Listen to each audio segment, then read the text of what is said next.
മലയാളികളായ നമ്മളൊക്കെ കണ്ടെടുത്ത് യൂട്യൂബ് നോക്കി പഠിച്ച് ഞാൻ സാറിന്റെ ആ നാടകത്തിന്റെ അവതരണ രംഗം കളിച്ചതാണ് എന്നെ ഡൽഹിയിലെ ഒരു നാടകക്കാരനാക്കി മാറ്റുവാൻ ഇടയാക്കിയ സംഭവം.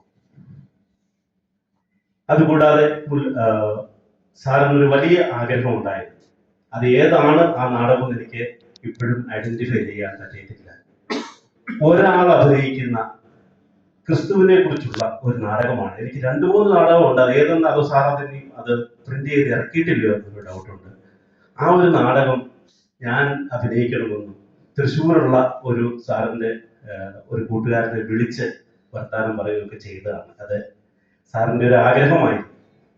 മലയാളികളുടെ കാരണവരായ ഓംചേരി സാറ് ഒരു അപ്പന്റെ തുല്യതയുണ്ടായിരുന്ന, എല്ലാവരെയും സ്നേഹിക്കുന്ന, കാണുമ്പോൾ കെട്ടിപ്പിടിച്ച് ഒന്നും മിണ്ടാതെ തന്നെ ചുംബിക്കുന്ന ആ ഒരു വലിയ മനുഷ്യൻ നമ്മളിൽ നിന്നും നഷ്ടമായി. എങ്കിലും അദ്ദേഹത്തിന്റെ ഓർമ്മകൾ നാം എല്ലാവരും ഇന്നും അത് ഓരോ കൊല്ലം കഴിയുന്നതോറും അത് കൂടുതൽ കൂടുതലായി നമ്മൾ ഓർക്കും എന്നുള്ളത് തീർച്ചയാണ്. ഇന്ന് എനിക്ക് വൈക്കം സംഗമത്തിന്റെ ആ ഒരു യാത്രയിൽ പോകാൻ സാധിച്ചില്ല, ദൂരെയായിരുന്നു. എങ്ങനെയെങ്കിലും ഇവിടെ എത്തണമെന്നുള്ള ഒരു വലിയ ആഗ്രഹത്തോടു കൂടിയാണ് എത്തിച്ചേർന്നത്. നിങ്ങളോടൊപ്പം സാറിന്റെ കാര്യങ്ങൾ ഓർമ്മിക്കാൻ കഴിയുന്നതിൽ ഒത്തിരി ചാരിതാർത്ഥ്യമുണ്ട്. സാറിന്റെ ആത്മാവിന് നിത്യശാന്തിക്ക് വേണ്ടി നമുക്ക് പ്രാർത്ഥിക്കാം.